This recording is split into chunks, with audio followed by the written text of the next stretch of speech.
speaker. It needs much of an introduction, but I'm going to get...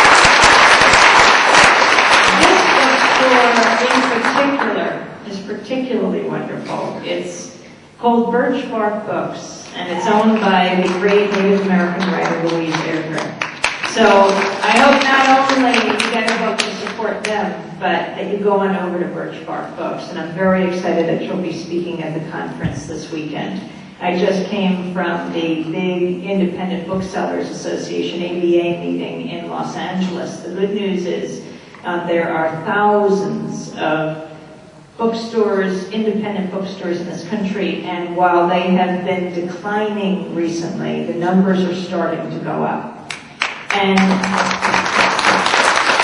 I think that's because people realize that our lives depend on independent media, whether it is independent bookstores or public access TV, like right here in Minneapolis, Minneapolis Television Network, FTN, SPN, St. Paul Neighborhood Network, and the wonderful KFAI community radio here in Minneapolis.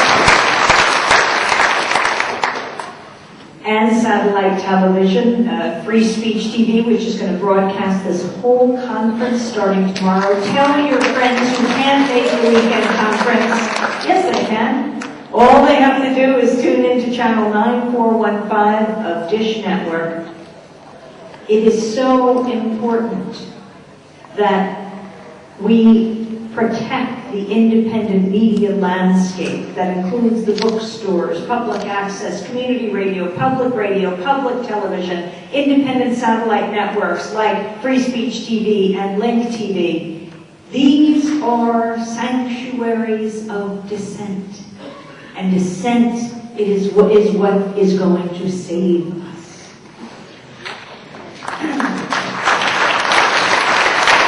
I went downstairs to the gift store about an hour ago, and there was a disturbed gentleman at the counter because he saw that there was a big plastic container of Mitt Romney and McCain buttons, but where was Obama and Clinton, he said. I mean, yes, this is going to be the town where the Republican convention is. The vendor was very apologetic. She said, we can't keep them in stock.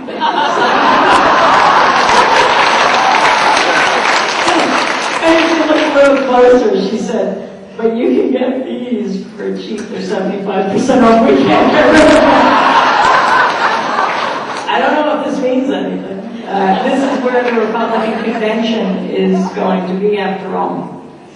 But I wanted to follow up on that conversation with Bill Clinton. The idea of the press being on bended knee is a disgrace. I mean, even to have Scott McClellan, the White House press spokesperson, okay, you know, he criticizes President Bush as President Bush should be criticized for lying, for obfuscating, and, you know, sort of channeling through Scott McClellan to do all this. But what isn't talked about very much in the press is, you know, he gets around, is he's attacking the media too. It's pretty astounding. He's saying, what were you guys doing? You know, he was in charge. He was at least in charge of those White House press briefings, but why weren't you asking me tougher questions? You don't hear that very much as Scott McClellan goes around. Well, we'll be coming on Democracy Now! Soon, so we'll have an interesting conversation. But that conversation with Bill Clinton was very telling. It was Election Day 2000. I got a call right before the show. It broadcasts every morning at 8, and then it runs any time that the stations want to run it around the country. It's now broadcasting on over 700 stations. It's bigger than MSNBC, Larry King. It's under the corporate media radar, and people across the political spectrum are tuning in. It's astounding the chord that has been tapped, and it shouldn't be unique, right? I mean, to be the exception to the rulers, that should be the motto of all of the media. That is our job. There's a reason why our profession is the only one explicitly protected by the U.S. Constitution, because we're supposed to be the check and balance on power. We're not supposed to be acting as a conveyor belt for the lies of the administration. Because, well, as John pointed out, the lies take lives. This is not just an academic exercise or a joke. In that lead up to the invasion, in the 2 weeks around Colin Powell giving that push for war at the UN, I always cite the statistic from Fairness and Accuracy reporting in the 2 weeks of 4 major nightly newscasts, NBC Nightly News, ABC World News Tonight, CBS Evening News, and the PBS NewsHour with Jim Lehrer. There were 393 interviews done around war. Guess how many were with anti-war leaders? 0 is an underestimate. 3, you're a good democracy now, viewer and listener. Yes, 3 of almost 400. That's no longer mainstream media. That is an extremist media, beating the drums for war, as Noam Chomsky says, manufacturing consent for war. This is when half the population was opposed, and that's a pretty incredible number before the invasion, given how little they heard an echo of their own sentiments developed. There was no dearth of opinion out there that the evidence didn't add up. And I'm not just talking about in the conventional peace movement. I'm talking about in the highest levels of military intelligence. But those opinions were iced out. And so you got this drumbeat for war, and still people knew there was something wrong. So President Bush not finding weapons of mass destruction exposed more than him. Right, if he had a little megaphone on the steps of the White House saying WMD, WMD, some people would have been convinced, but he had something much more powerful than any bomb, more powerful than any missile. The media are the most powerful institutions on earth. The Pentagon has deployed the media, and we have to take it back. It's not good for the generals, it's not good for the low-level soldiers, it's not good for a democratic society.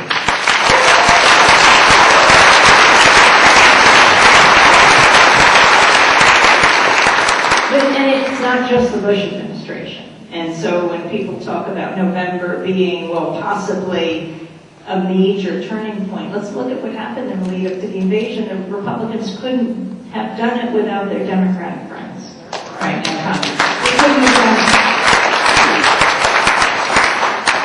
it. By the way, I encourage you all to see a wonderful film called Body of War.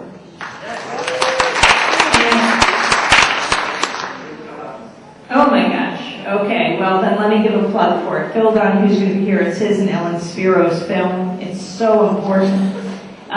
There are these 2 amazing scenes in it very quickly. One, it's about Thomas Young. He's a young soldier, goes off to Iraq, Sadr City, April 4th, 2004, same day as Cindy Sheehan's son Casey was killed in Sadr City. Thomas goes to, doesn't have the protective guard on the tank. He's blown up. He does survive, but he's paralyzed from the chest down, comes back to this country and helps to lead the anti-war movement. A remarkable man who was so debilitated by what happened to him, and yet his spirit is so strong. So there's this scene in the movie where he comes to this Brooklyn, New York church, and he was hours late, and he gets up and the lights are really hot on him. And, you know, he's in a wheelchair, and he has these ice packs, dry ice around him because he can't regulate his body temperature. He's pulling them out, he's putting them back in, he's pulling them out, he's putting them back, and he's just about to talk, and he puts his head down on his lap, and then he picks it back up, and he puts his head down on his lap, and he puts it back up, and he says, listen, I'm really sorry if I say a lot, and if I stutter. I apologize for sounding presidential. And then he goes to Washington, D.C. to meet Senator Byrd. Senator Byrd, you know, who has been hospitalized, the senator from West Virginia, oldest senator in the Senate, has cast more votes than any senator in history, more than 18,000 votes, and the one he is proudest of is that vote in October of 2002. The one where he voted not to authorize war. As the film, the metronome of the entire film is these congressmen and senators debating war. Yay, yay, yay, nay. yay, yay. You have John Kerry, yay. John Edwards, yay. Hillary Clinton, yay. And then you've got what Senator Byrd calls the honor roll. The 23 senators who said nay. You have the scene of Senator Byrd on the floor of the Senate with all of these yays, and with his shaking hand, he holds the Constitution and says, wait! So he meets this young soldier in a wheelchair in his office. And Senator Byrd takes down his framed list of 23, the honor roll. He brings it over to Thomas Young, and they read the names together. When Senator Byrd has trouble reading a name of the senator, Thomas Young reads it for him. And they get to the bottom, and Senator Byrd turns to Thomas and he says, thank you for your service, sir. And Thomas Young turns to Senator Byrd and he says, thank you, sir, for yours. So do not miss this film tomorrow night. And then tell your friends about it, and even though you've seen it, bring it to your local movie theater, because that will determine how many people get to see it around the country. The more it is seen in movie theaters, the more movie theaters will show it. This is what it means to be in the independent media movement. Tomorrow night at the Convention Center, Auditorium 1, Phil Donahue will be speaking, and then you just let it proliferate throughout this culture. The Washington Post did a piece about how people aren't interested in war films.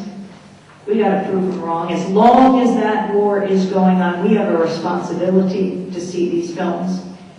I talked to Thomas's mother a few days ago because I heard that he got a blood clot. And Kathy, his mother, who you see in this film, truly remarkable woman. What a heroine she is. And Thomas says it every single day. Thomas is now in ICU and in rehabilitation. He went to VA hospital when his arm wasn't feeling good a few weeks ago. He said there's something wrong. They gave him some standard drugs that they send the vets home with. And it turned out he had a blood clot. And if only they had done the proper test, build independent media, that is what's going to tell us the truth. Back to 2000, Election Day. President Clinton's in the White House. And it's not just President Bush who has the press and the pocket in his hand. It goes back. There are Democratic precedents as well. We got a call right before Democracy Now! Is going on the air. And they said, our producers were already, it's election day, already in the studio. As usual, I'm like racing in as the music is swelling. And the phone rings, and everyone knows you're going to call right for the show unless it's an emergency, so I pick it up, and they said, White House Communications, and I thought they said White Horse Communications. See, there's a famous tavern in New York, White Horse Tavern, right in the Village, where Dylan Thomas drank himself to death. And I said, what? Yes? And so they said, well, the president wants to speak to you. I said, president of what? The tavern? And why would he be calling at 9 in the morning? I didn't know the tavern had a president, but this is the president of the United States of America. Oh, it's 9 o'clock. I find this a little hard to believe. So I said, okay. I gave him the number he should call if he was going to call in. I race in, and these harried, overworked producers say, sit down, get started. I said, okay, the president might call in, so think of some questions as we go on with the show. Not that I believed he would call in, and he didn't call in through the show. So then we're going off for coffee, because, this is going to be a long day. It's Election Day 2000, so it's 9 in the morning, 10 in the morning. We'll go off, have coffee, and then all the votes are going to come in. They'll announce president like right after midnight. You figure something like that. Except it turned out to be 5 weeks later. But anyway, as we're racing out for coffee, we get a call. It's Gonzalo Alberto. He's doing the Latino music show after us. It was actually Gonzalo, not Juan. And we hear this scream, the president is on the phone. I go running into master control. Gonzalo's paralyzed. He's at the controls. All the music faders are up and the salsa music is going. And you hear President Clinton saying, hello, hello, is anyone there? I threw my body over threw down the faders for the music. Not that I know how to control this thing. I threw up all the mics in the room, so the room is hot. 7 mics around. I can't figure out which one is mine and Gonzalo's, but I figure I'll put them all on. And he says, hello? I said, yes, Mr. President. I understand you are calling to get out the vote. He was calling for Hillary. She was running for Senate. John Corzine for Senate and for Al Gore for President. And I said, what do you say to people who feel like their vote is not worth anything, that both parties are captured by the corporations? It was just sort of an opening. I really did not expect this really at all. I was just trying to actually get my breath. And so President Clinton responded, and since he was on the line, I asked him about Leonard Peltier. He had never addressed publicly the issue of Leonard Peltier's imprisonment, and he had the opportunity to grant him executive clemency. We knew that he was weighing this, and he was still there, so we asked him a lot of questions. We asked about the napalming and bombing of Quebec, the Puerto Rican island. We asked him about the sanctions against Iraq and how 2 former assistant attorney generals, UN secretary generals, had quit, calling them genocidal. Asked him about, Ralph Nader and his success in 2000, and perhaps wasn't it due to President Clinton taking the Democratic Party to the right. That's when he started getting annoyed, saying, thank you, hostile, combative, at times disrespectful. So I said, okay, then I just have a few more questions. And anyway, at the end, I asked him about racial profiling, because at the time Al Gore said it would be his first act in office to pass an executive order against racial profiling. I said, you guys have been in office for 8 years. Why haven't you done it in all of that time? Anyway, he answered, and that was the end of the conversation. Very interesting half hour. And got a call the next day, and it got a lot of attention, whatever. And the next day, Newsday, the local newspaper, had called and was asking, how did this happen? How did we arrange this? 90% of life is just showing up. We just happened to be in the studio when he called. And then I got a call from the White House. And so the Newsday reporter, I said, just 1 second, and I just put the phone down. So he recorded my part of the conversation. The White House called and said, who do you think you are? You're going to be banned from the White House. I said, he called me, I didn't call him. And they said, we said he was here to talk about getting out the vote. Your question 1, 4, and 7 was related to that, but the others completely off topic. I said, I'm amazed I asked 3 questions related to that. But I said, I'm confused. Did he call other radio stations? They said, that's right. He called over 40 radio stations. And they all agreed to stick to that topic. And they said, that's right. I said, it's a very sad comment on the media. And they said, you broke the ground rules. And I said, what ground rules? But they really do think that there are ground rules, unspoken but accepted, about how you treat those in power. And I think you treat them like everyone else. You ask critical questions, but of course they do occupy the president, the most powerful position on earth, so you have to be particularly critical, not cynical, but skeptical, and you have to be serious about the questions that you ask that people don't usually get the opportunity to ask. He said, the person on the phone said, we said he had 2 or 3 minutes, you kept him on the phone for 30 minutes. I said, is the leader of the free world. He occupies the most powerful position on earth. He can hang up if he wants to. Anyway, I thought it was much more a comment on the way the press treats those in power. And that all has to be challenged, which is why the independent media movement is so important today.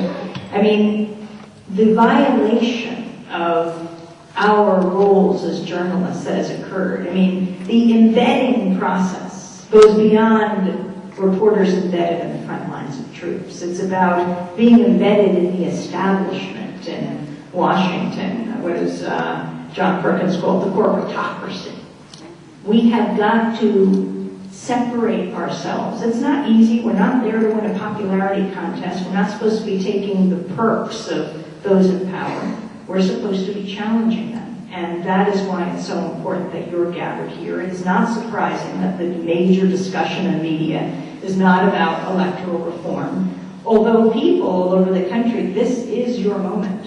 Because with this whole expose of how the system works, just happened this year with the delegates and the super delegates, 90% of Americans don't know what is going on. They had no idea.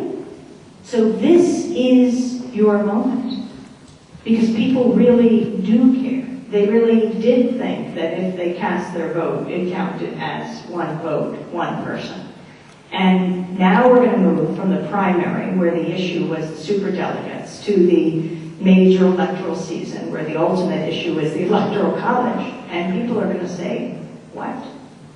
It doesn't matter if you've graduated from college or not. This is an enigma to most people. This is your moment. It has arrived. And it's not going to come from those so-called leaders. It's going to come from you. And even in the corporate media, there is an opening, and you have got to make it large. You have got to challenge your local media as well as the national media to have these discussions.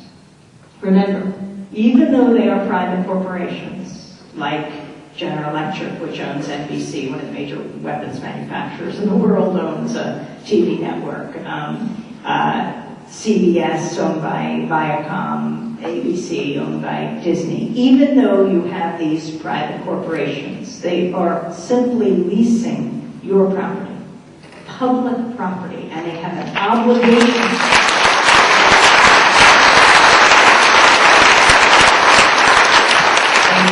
Obligation to bring out the full diversity of opinion. I mean, there is a remarkable case years ago in Jackson, Mississippi, of the community, the African American community, challenging the local station that iced out black voices, even though it was the majority of voices in that community, and they lost their license as a result. And this is something you can take very seriously in every community. I mean, the media has become the most important institution in our society. If we don't know each other and have a private conversation, how do we have a conversation about the most important issues of the day? I see the media as a huge kitchen table that stretches across the globe, that we all sit around and debate and discuss the most important issues of the day: war and peace, life and death. And anything less than that is a disservice to the servicemen and women of this country. Remember, they can't have these debates on military bases. They rely on us in civilian society to have these critical discussions about whether they will kill or be killed. Anything less than that is a disservice to a democratic society.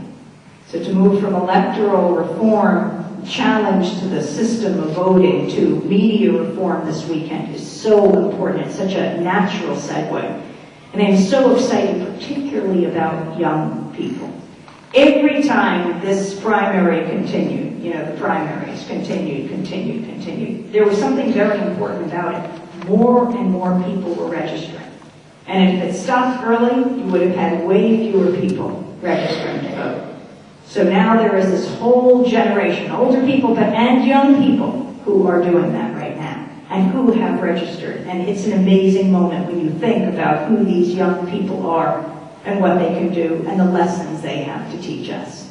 A while ago on Democracy Now!, we had two young women on our show. They were high school graduates. They were just graduating from high school, Marioi and Leila Nebraska. And they were chosen from their schools to be presidential scholars.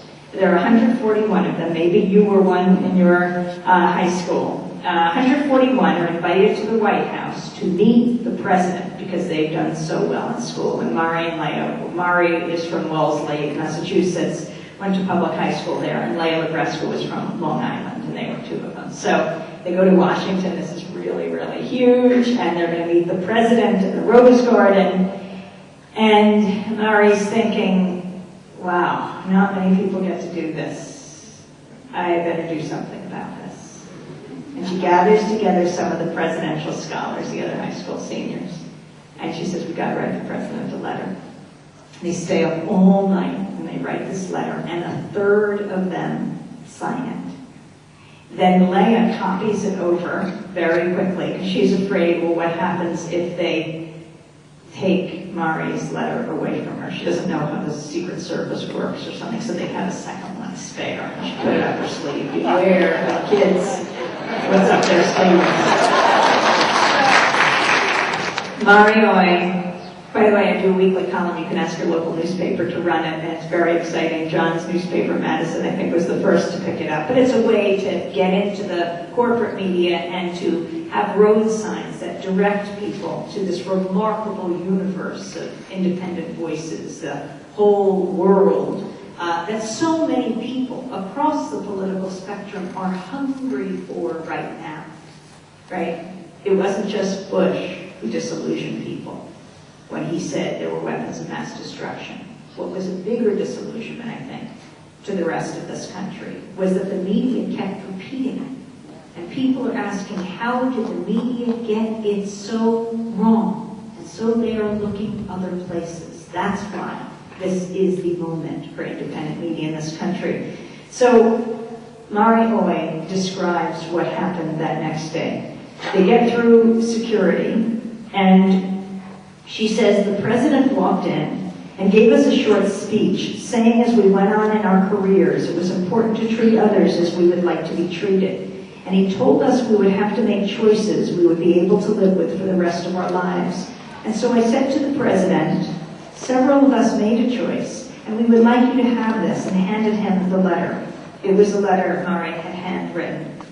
It read, as members of the Presidential Scholars Class of 2007, we've been told that we represent the best and brightest of our nation. Therefore, we believe we have a responsibility to voice our convictions. We do not want America to represent torture. We urge you to do all in your power to stop violations of the human rights of detainees, to cease illegal renditions, and to apply the Geneva Conventions to all detainees, including those designated enemy combatants.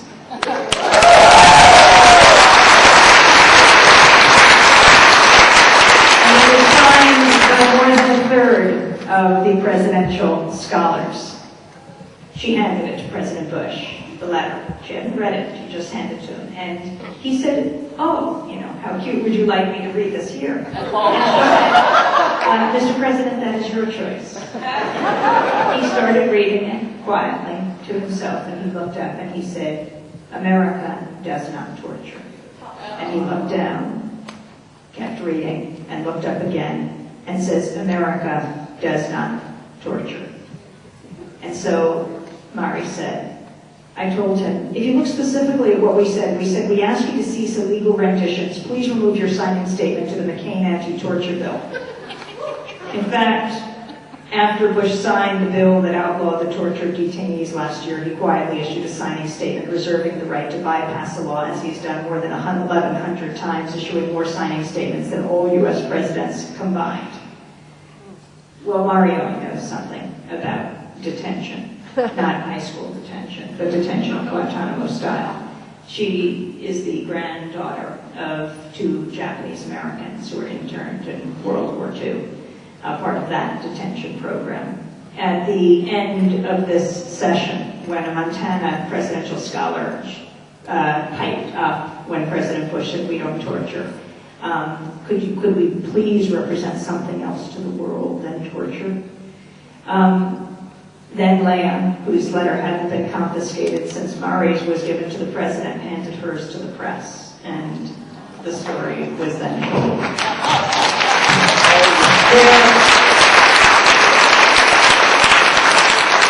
Their parents weren't there. Mari immediately called her mother, who was deeply touched. She was in the last room of the Holocaust Museum when she got the call from Mari.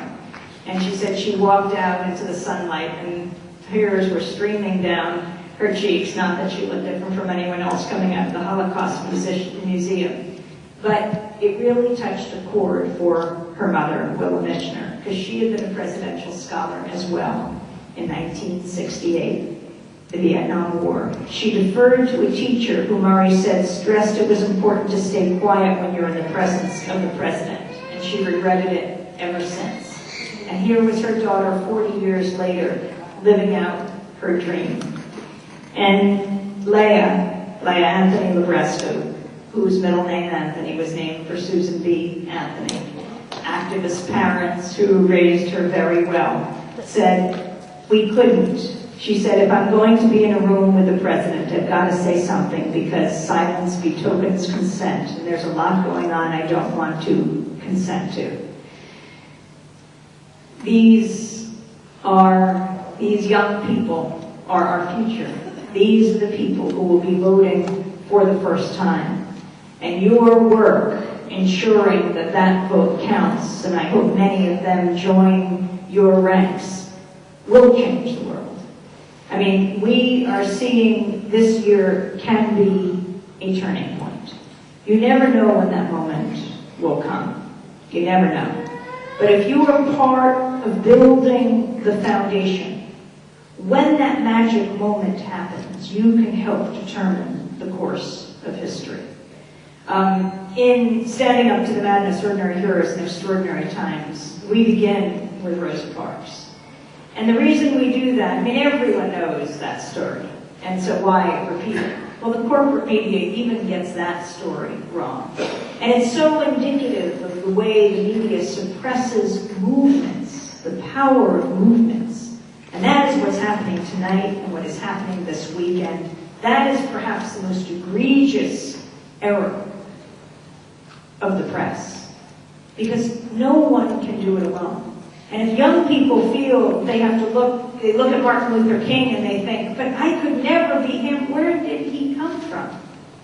That's what we have to look at. Rosa Parks, where did she come from? December 1st, 1955, we all know the story. She sits down on the bus in Montgomery, Alabama, and in so doing, she stands up not only for African Americans, but for all of us, because if any of us is diminished, we are all diminished. That night, her friend, educator, African-American woman, Joanne Robinson, mimeographs, the young people even still know what that word means, mimeographs 35,000 flyers to begin the Montgomery bus boycott. A few days later, December 5th, 1955, the Montgomery Improvement Association meets. They choose as their leader a young minister who had just come into town. They choose Dr. Martin Luther King to lead the boycott, and this catapults him onto the national stage. Rosa Parks helped to launch Dr. Martin Luther King. Now, when Rosa Parks died a few years ago, Democracy Now! Raced to Washington, and we went to the church where there was a memorial service. First, she was the first African-American woman to lay in state in the Capitol Rotunda, and they brought her body to the church. Thousands inside. Oprah, Cicely Tyson, they were there outside, thousands, big loudspeakers. We were outside where it's often more interesting to be. And I interviewed a young woman who said she emailed her professors that morning and she said, I won't be in class today, I'm going to get an education. And I interviewed an older, a 91-year-old woman. She was standing off by the road, and she said she sat down on a bus 14 years before Rosa, not in the South, in the North, in Western Massachusetts. She said she gripped her book as the bus drivers came up to her and said, get to the back of the bus. And she said she just refused to move. In fact, other women had sat down on the bus in Montgomery before Rosa. In fact, Rosa Parks herself had sat down on the bus before December 1st, 1955, refusing to get up. But this was that magic moment. This was the moment you can't predict, when things kind of come together, which is why it's so important you're involved this year. At every single level, not just for yourself, not just for your family, not just for your community, your state, for this country, but for the whole world. I interviewed a woman from Guyana years ago on globalization. At the end of the conversation, we were having a discussion about U.S. elections with others, and I was escorting her out, but she refused to get up, and I said, no, we're talking about the U.S. elections next. She said, I will be a part of that conversation. And I said, why? You're from Guyana. And she said, because I believe everyone in the world should get to vote for President of the United States. It is such a profound point. But the fact is, she doesn't, and you do.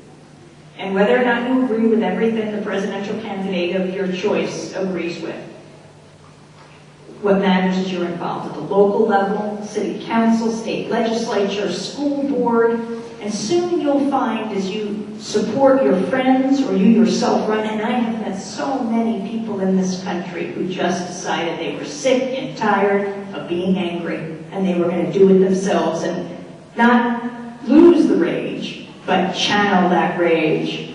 I just was in Nevada City because of Utah Phillips' death last week, that wonderful storyteller, folk musician, railroad tramp, troubadour. And I went into the Java Joe's, and there was a woman in a special election Tuesday. She was running for her city council. She said she was watching Democracy Now! Day after day, getting so enraged, she decided what was she going to do about it, so she ran for city council, and I just got the message. She won. She won. She's calling for, I think, an 80% cut of carbon emissions in her area in the next 5 years, and she said, I'm going to do it. I'm going to do it. She said, we're going to be the first ones in this country. It starts there. It is so important that you're involved. As Utah Phillips said, when people ask him what gives him hope, he said, with so many good people doing so many good things, I can't indulge in the luxury of being pessimistic. We have an enormous responsibility on our shoulders. Yes, the president occupies the most powerful position on earth, but there is a force more powerful, and it is all of you together. See, Rosa Parks, who sat down on this bus, she was part of that together. When the media told her story, they said she was a tired seamstress. She was no troublemaker. That's where they got it wrong. She was a first-class troublemaker. Rosa Parks was the local secretary of the NAACP. She worked with E.D. Nixon. He was president. He came out of radical labor politics. They've been challenging the racist laws for years. She'd gone to the Highlander Center in Tennessee, black and white together, strategizing most effectively to figure out how to change the laws in this country. She knew exactly what she was doing when she sat down on that bus. That's where the media got it wrong. That's how they disempower the whole country. She was part of a movement, and she inspired an even greater movement. And to show how brave she was, you go back just a few months, summer of 1955, Emmett Till, 14-year-old boy, African-American. His mom sends him to Money, Mississippi for the summer to be with family. And he ends up in the bottom of the Tallahatchie River. He's lynched. He's mutilated. He's tortured. Not even fully investigated more than half a century later today. They said he wolf whistled at a white woman. When his body was sent back to Chicago to his mom, Mamie Till, she did something incredibly brave. She said, I want his casket open. She wanted the world to see the ravages of racism, the brutality of bigotry. Thousands streamed by his coffin and saw. I was just in Detroit 2 weekends ago. An older African-American man with white hair and a white beard came up. He said, my father took me to his funeral to see Emmett. I was 12 years old, he said, and Emmett was 14. And then Jet Magazine and other black publications took photographs, and they published them. And they were seared into the history and consciousness of this country. Mamie Till, Emmett's mother, Mamie Till Mobley, had something very important to teach the president today. Show the pictures. Show the images.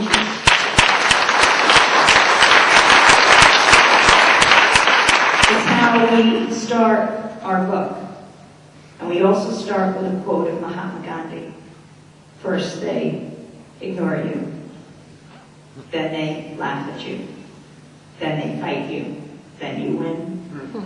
Well, imagine if for just 1 week in Iraq, the media took the lesson of Mamie Till seriously, showed the images. Could you imagine if for 1 week we saw the babies dead on the ground, we saw the women with their legs blown off by cluster bombs from Iraq to Afghanistan to Lebanon. We saw the soldiers dead and dying across every TV screen in America, on the front page of every newspaper for 1 week.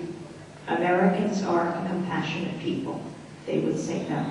War is not the answer to conflict in the 21st century. Democracy now.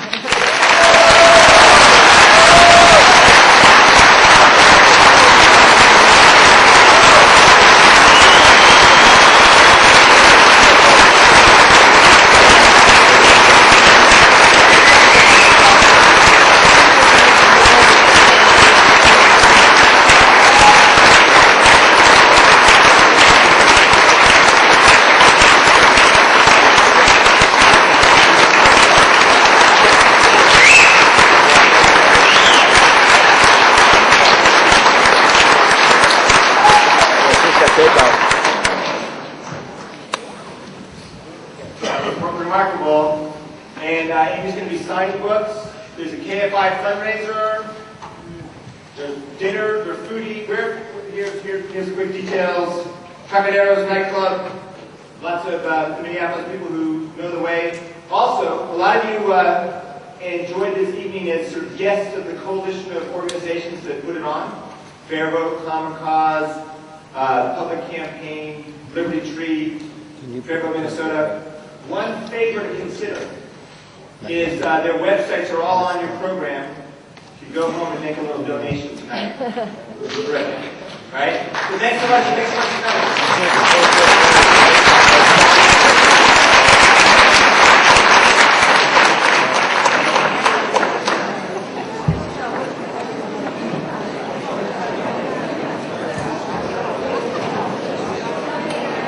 Bye.